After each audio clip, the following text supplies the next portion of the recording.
तो आज हम पढ़ेंगे कैपेसिटर जब हम उसको सीरीज में जोड़ते हैं या फिर पैरेलल में जोड़ते हैं तो कैपेसिटर के जो गुण है कैपेसिटेंस उसके ऊपर क्या प्रभाव पड़ता है।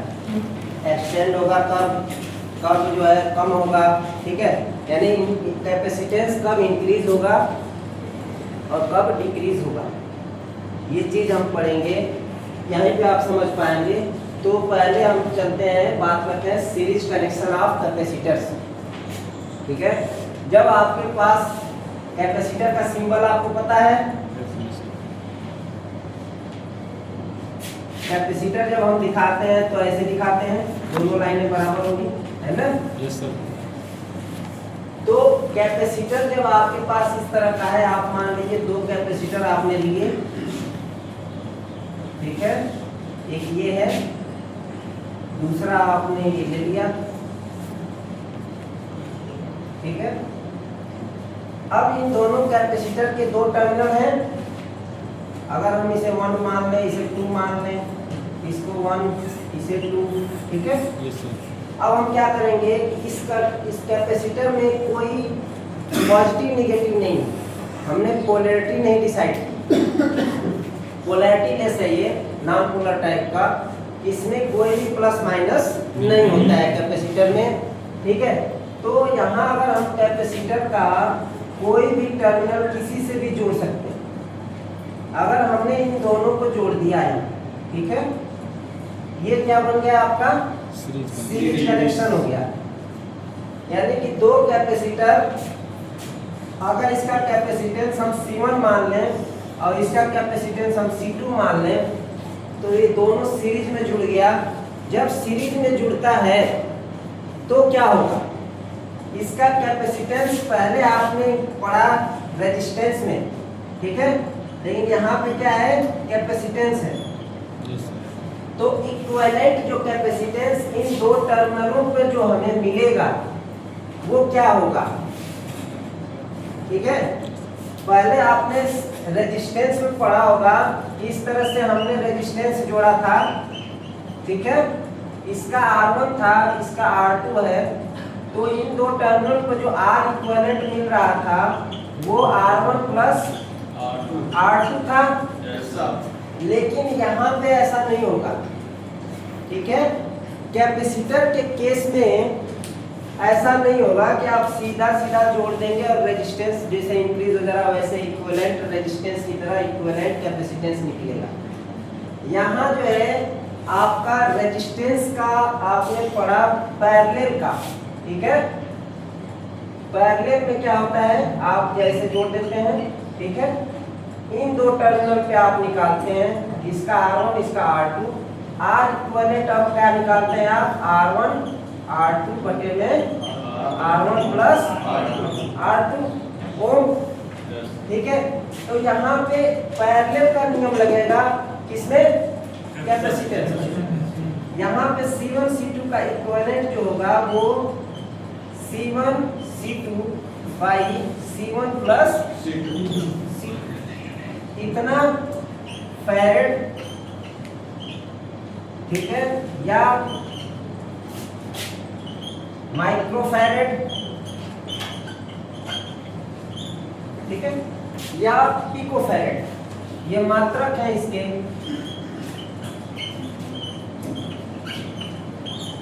ठीक है।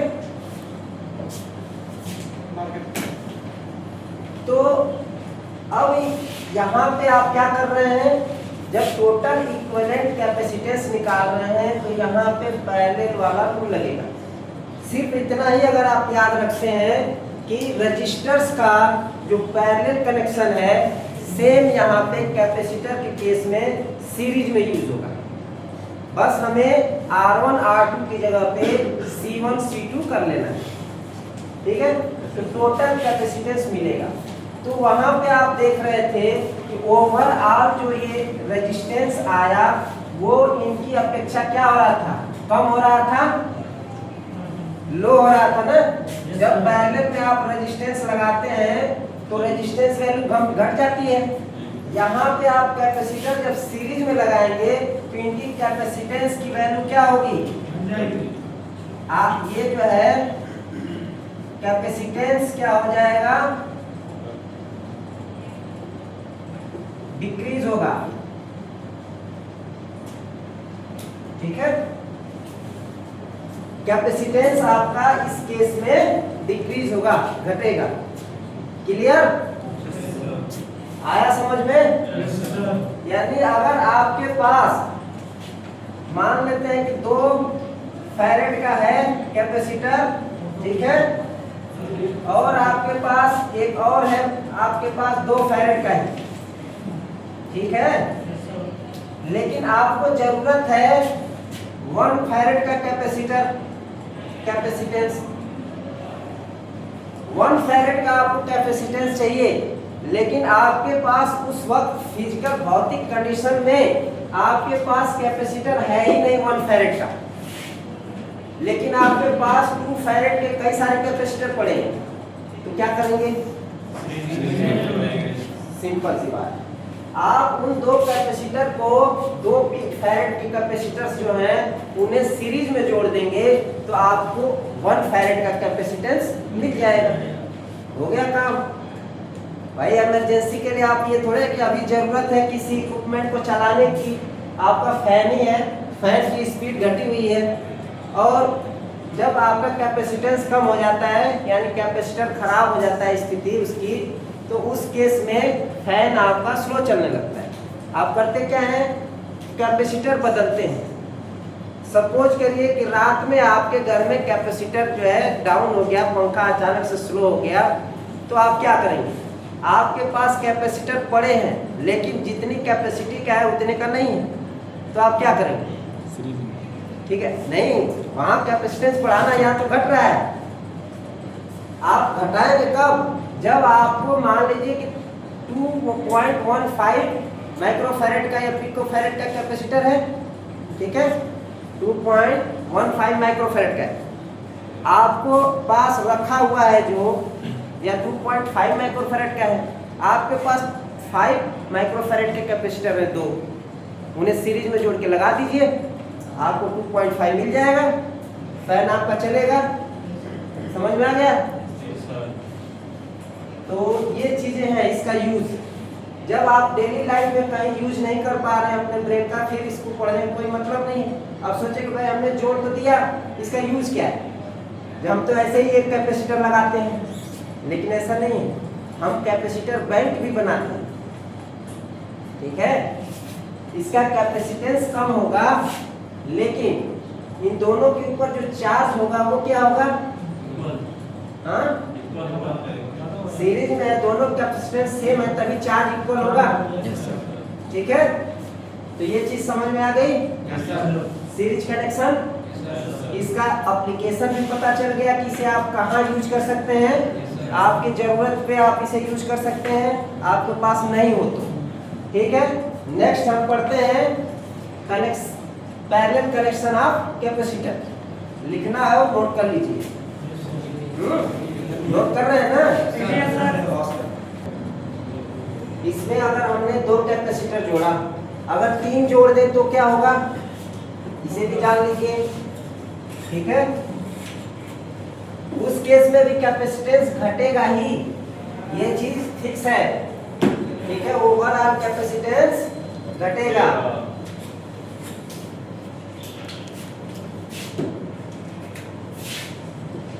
अब हमने क्या किया कि यहाँ पे एक और कैपेसिटर जोड़ दिया। ठीक है, C3। अब इसका टोटल इक्विवेलेंट कितना होगा कैपेसिटेंस?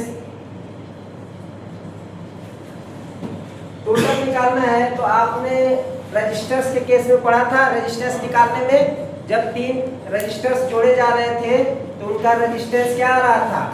R1 R2 R3 बटे, ठीक है, ये चीज आया था ना, R equivalent R1 R2 R3 by R1 R2 plus R3 plus R3 R1, यही आया था। तो सेम यहाँ भी वही चीज होगा, यहाँ पे C1 C2 C3 by C1 C2 plus C2 C3 plus C3 C1 इतना फैरेड होगा। डायरेक्ट यहाँ पे वैल्यू रखेंगे कैपेसिटेंस का मान तीनों का, और आपको टोटल कैपेसिटेंस मिल जाएगा। इक्विवेलेंट कैपेसिटेंस कितना है, ठीक है। इसका इक्विवेलेंट कहने का एक मतलब ये भी होता है कि अगर आप चाहो तो 3 कैपेसिटर लगाओ, ठीक है, या फिर जैसे हमने मान लिया कि ये 3 फैरेड का है, ये भी 3 फैरेड का है, ठीक है। अब इनका टोटल इक्विवेलेंट कितना होगा, तीनों सेम है, यानी कि तिहाई होगा C/3, यानी 1 फैरेड होगा। इक्विवेलेंट का मतलब ये हो गया कि आप चाहो तो 1 फैरेड का लगा दो, या फिर 3 फैरेड के 3 कैपेसिटर्स सीरीज में जोड़ दो, बात सेम है, काम वही हो जाएगा, बस ये कि आपका खर्च बढ़ गया है ना। तो अब इसका इक्विवेलेंट कैपेसिटेंस अगर आप निकालें इस फार्मूले से तो क्या मिलेगा, करके देख लेते हैं। C1 C2 C3 का मान क्या है, 3 × 3 बाई 3, ठीक है, यही है। वैल्यू कितनी आएगी, 27। ये कितना हो गया, 9 प्लस 9 प्लस 9 कितना हो गया, 27/27, 1 आ गया, यानी आपका C इक्विवेलेंट क्या मिला, 1 फैरेड, ठीक है। दूसरा आपको मैंने एक चीज बताया था रजिस्टर के केस में या इंडक्टर के केस में, कि इंडक्टेंस और रेजिस्टेंस के केस में अगर सभी का मान सेम हो समांतर में, तो जितने नंबर ऑफ रजिस्टर्स हैं उनसे डिवाइड कर देंगे तो आपको वैल्यू मिल जाएगी डायरेक्ट। यहाँ पे उल्टा चल रहा है ना कैपेसिटर के केस में, तो यहाँ पे जितने कैपेसिटर है उनकी संख्या काउंट करिए। सीरीज के केस में संख्या कितनी है, 1 2 3, ठीक है। तो C इक्विवेलेंट आप इस तरह से भी निकाल सकते हैं, क्योंकि सभी का मान सेम है, यानी एक का कैपेसिटेंस, ठीक है, कितना है, 3 बाई संख्या कितनी है, 3 कट गया 1 फैरेड। यानी इस फार्मूले से भी आप निकाल सकते हैं कि जब कंडीशन आप लिख लीजिए, जब सीरीज में लगे हुए सभी कैपेसिटर्स के कैपेसिटेंस का मान समान हो, जब श्रेणी क्रम में या सीरीज में जुड़े हुए सभी कैपेसिटर्स के कैपेसिटेंस का मान समान हो, तो उनका टोटल कैपेसिटेंस या इक्विवेलेंट कैपेसिटेंस, टोटल का ये इक्विवेलेंट समतुल्य कैपेसिटेंस, ठीक है, ये रफ करके लिखता हूं मैं उसको, ये हो गया ना।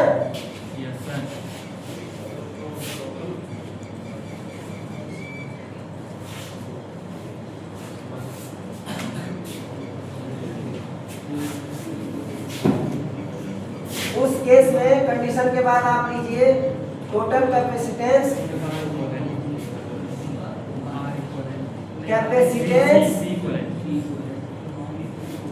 ऑफ वन सिंगल कैपेसिटर बटे में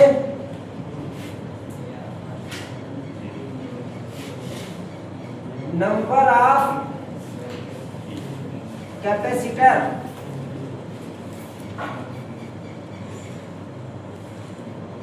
कनेक्टेड इन सीरीज, ठीक है।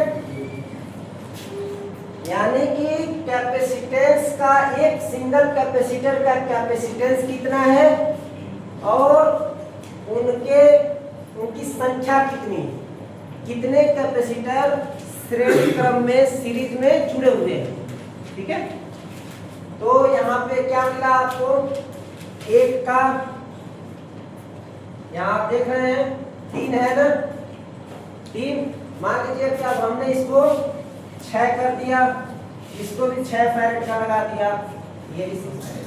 ठीक है, अब कितना होगा इस फार्मूले पे डायरेक्टली आप रख सकते हैं। क्या मिलेगा आपको, एक का कैपेसिटेंस, यही कह रहा है ना, capacitance of a single capacitor, एक का कैपेसिटेंस है 6 फैरेड बटे में number of capacitor connected in series 1 2 3। ठीक है, 2 फैरेड। ये चीज आ गया समझ सबको, किसी को डाउट?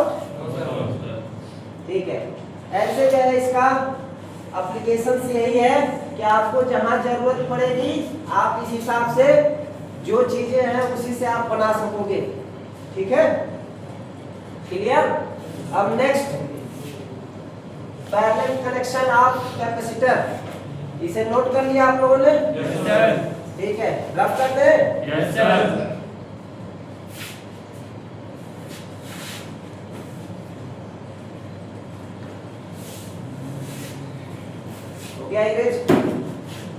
अब आपके पास पैरेलल कनेक्शन करने हैं, पैरेलल कनेक्शन ऑफ कैपेसिटर। इसका मतलब यह है कि आपके पास एक कैपेसिटर है, ठीक है, वहां पे क्या कर रहे थे हम, सिर्फ कैपेसिटर का एक सिरा जोड़ रहे थे, एक इंड ही जुड़ रहा था। यहाँ पे हम क्या करेंगे, दोनों इंड जोड़ देंगे। अगर हमने इस तरह से कनेक्ट किया तो ये क्या हो जाएगा, पैरेलल में इसका कैपेसिटेंस C1, इसका C2। इन दो टर्मिनलों पे आपको निकालना है कि कितना हमें इक्विवेलेंट कैपेसिटेंस मिलेगा। ठीक है, तो कंडीशन नंबर ये है कि यहाँ पे जो C इक्विवेलेंट होगा ये हमेशा इंक्रीज होगा। ठीक है, टोटल जो इसका आपको इक्विवेलेंट कैपेसिटेंस मिलेगा वो इंक्रीज होगा, बढ़ेगा। नोट कर सकते हैं, जब कैपेसिटर समांतर में जुड़ते हों या पैरेलल में जुड़ते हों, ऐसे लिख सकते हैं एक लाइन कि पैरेलल में कैपेसिटर्स को जोड़ने पर उनका टोटल इक्विवेलेंट समतुल्य कैपेसिटेंस बढ़ता है, इंक्रीज होता है। ठीक है, नेक्स्ट, अब हमें इसको निकालना कैसे है ये भी पता होना चाहिए। तो आपने क्या किया था, यहाँ पे जैसे सीरीज में था जब कैपेसिटर का, तो हमने यूज किया था पैरेलल वाला फार्मूला रजिस्टर का, इंडक्टर का।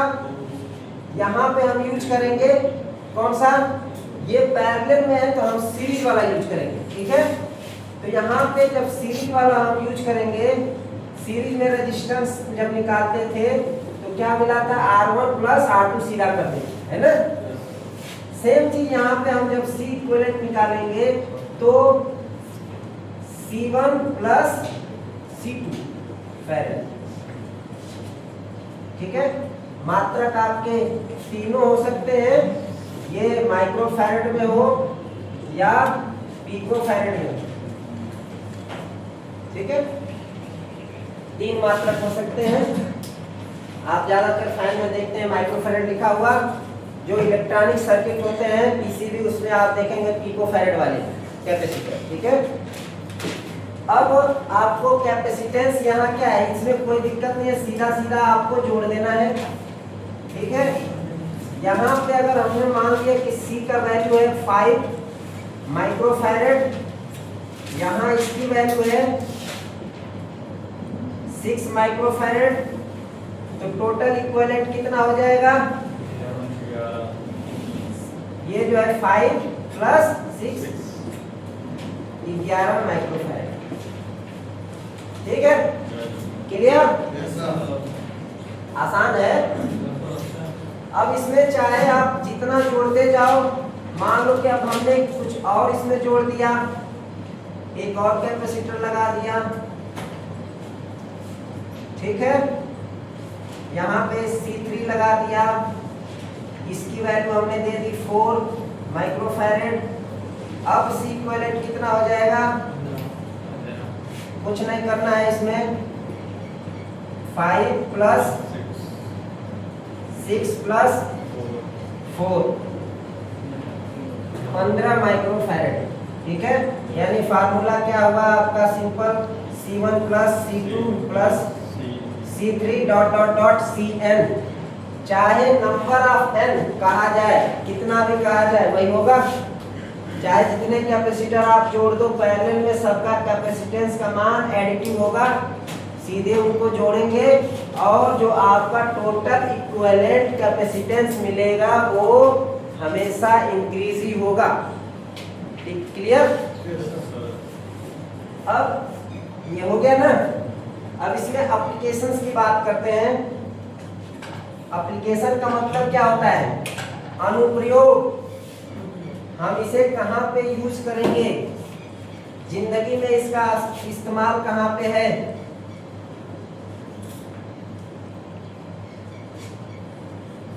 एप्लीकेशंस हमने सीख लिया, कनेक्शन पैरेलल और सीरीज कैपेसिटर का, लेकिन यूज कहाँ पे करेंगे? अनुप्रयोग। एप्लीकेशन का मतलब अनुप्रयोग होता है कि हम इसे यूज कहाँ पे करें।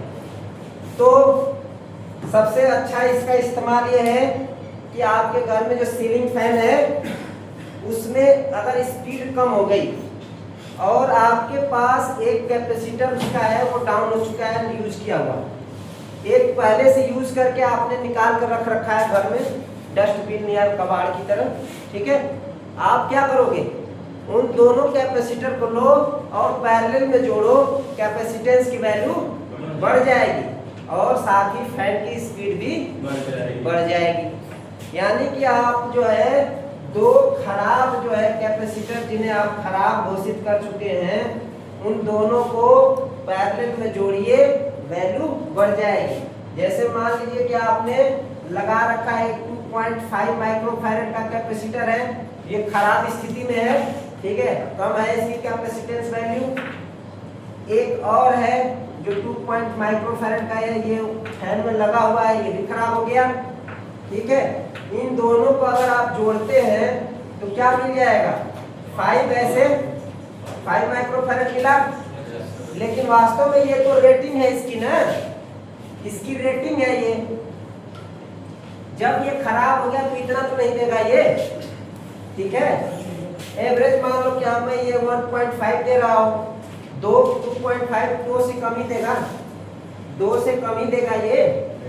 तो ये अगर 1.5 दे रहा हो और दूसरा वाला भी 1.5 दे रहा हो तो क्या मिल जाएगा? 3 माइक्रोफैरेड। और आप जो जिस पंखे में 2.5 का लगाए हैं उसमें आप 3.15 का भी लगा सकते हैं, यही करते हैं आप। एक खराब हो जाता है 2.5 का, जब आप फैन खरीद के लाते हैं कंपनी से पैक वाला नया, तो उसमें जो है कैपेसिटर जो लगा आता है 2.15 का या 2.5 का ही लगा होता है, ठीक है। फिर जब वो खराब हो जाता है तो आप 2.5 की जगह पे आपको इलेक्ट्रिशियन की जो शॉप है वहाँ जाएंगे तो आपको क्या देगा? वो 3.15 का दे देगा और कहेगा कि ये भी चल पड़ेगा, ठीक है। तो उसके कुछ नुकसान भी होते हैं। जब वोल्टेज सही लेवल पे हो तो करंट को ज़्यादा लीड कराता है, पंखा हाई स्पीड में चलेगा, साथ ही वो खराब होने की भी संभावना रहती है उसकी, ठीक है। खराब कब हो जाएगा? तेज चलेगा, बीयरिंग में फ्रिक्शन तो ज़्यादा होगा, है ना। ये चीज़ें हैं। जो चीज़ रेटेड पे चलता है तो सही रहता है। आपको जैसे फास्ट स्पीड में दौड़ा दिया जाए तो 100 मीटर दौड़ोगे या 200 मीटर पूरी जान लगा के, लेकिन अगर आपको स्लो स्पीड में दौड़ना हो तो आप 2 किलोमीटर भी दौड़ सकते हो। समझ में आ रही है बात? सेम चीज यहाँ पे है, अगर आप उसे ज्यादा दे दोगे तो क्या होगा, जल्दी दम तोड़ देगा, है ना। तो इसमें क्या करना है, जब आपको 3 माइक्रोफैरड का मिल गया कैपेसिटेंस, आप 3.15 का लगा रहे हो तभी चल पड़ रहा है।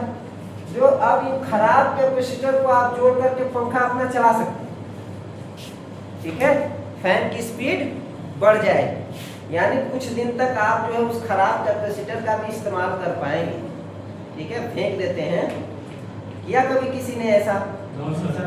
हाँ? नहीं करेंगे, नहीं कर सकते हैं, मना थोड़ी कर रहे हैं। खराब नहीं करेंगे सर, यूज में नहीं होगा। हाँ, जो खराब है उसका भी इस्तेमाल है, तो ये आपको फायदा है।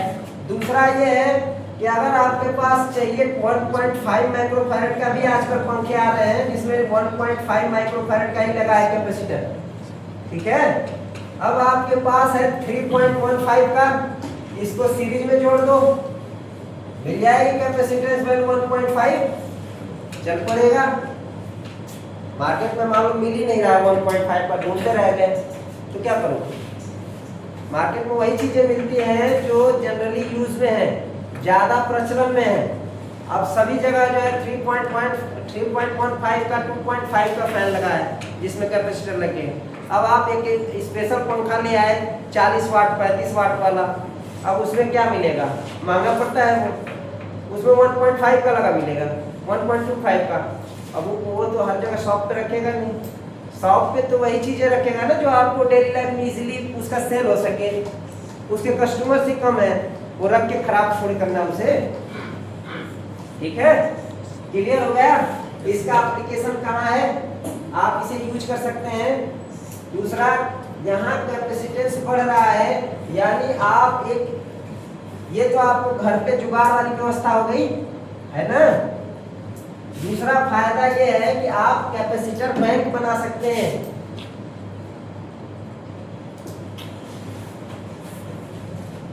बैंक का मतलब समझते हैं, बैंक से सभी परिचित होंगे। बैंक में पैसे रहते हैं ज्यादा से ज्यादा, यहाँ चार्ज रहेगा, स्टोर होगा, एनर्जी स्टोर होगी चार्ज के फॉर्म में, है ना। तो ये कैपेसिटर बैंक जब आप इसके पैरेलल में लगाएंगे तो कैपेसिटेंस को स्टोर करेगा, ओवरऑल कैपेसिटेंस की वैल्यू बढ़ जाएगी, ठीक है। और जब आप कैपेसिटेंस की वैल्यू बढ़ा पाएंगे तो पावर सिस्टम, ट्रांसमिशन लाइन, इस सब में कैपेसिटर बैंक लगाए जाते हैं ताकि पावर फैक्टर डाउन ना हो, ठीक है। दूसरा, आपको पहले ही बता चुका था, कैपेसिटर्स क्या करता है, अपने टर्मिनल पर वोल्टेज चेंजेस को रोकता है ना। वोल्टेज परिवर्तन का विरोध करता है, वोल्टेज सोचता है कि चेंज ना हो। इसका एक इस्तेमाल आप ये भी है कैपेसिटर का कि आपकी जो बाइक होती है, बाइक में हॉर्न अगर नहीं बज रहा हो तो बैटरी जो होती है लूज हो जाती है उस वक्त। तो बैटरी के पैरेलल में, बैटरी का प्लस टर्मिनल है, माइनस टर्मिनल है, इसके अक्रॉस हम क्या करते हैं, एक कैपेसिटर लगा देते हैं, ठीक है। 4000 माइक्रोफैरड से ऊपर का ही रहेगा, ठीक है। ये एक फायदा है, पैरेलल में लगा देंगे। ये क्या कर रहा है, वोल्टेज को परिवर्तन को रोक रहा है। जैसे ये ऑन करेंगे बाइक, बैटरी चार्ज होगी, ये भी चार्ज होगा, वोल्टेज देगा, ये चार्ज और डिस्चार्ज होना इसका काम है, ठीक है। तो ये वोल्टेज देगा, फिर उस वक्त आपको हॉर्न तो कुछ ही वक्त बजाना है, एक बार दबाया हॉर्न बजा बढ़िया से, फिर डिस्चार्ज होगा, फिर चार्ज होगा, वो फिर दबाएंगे फिर बजेगा।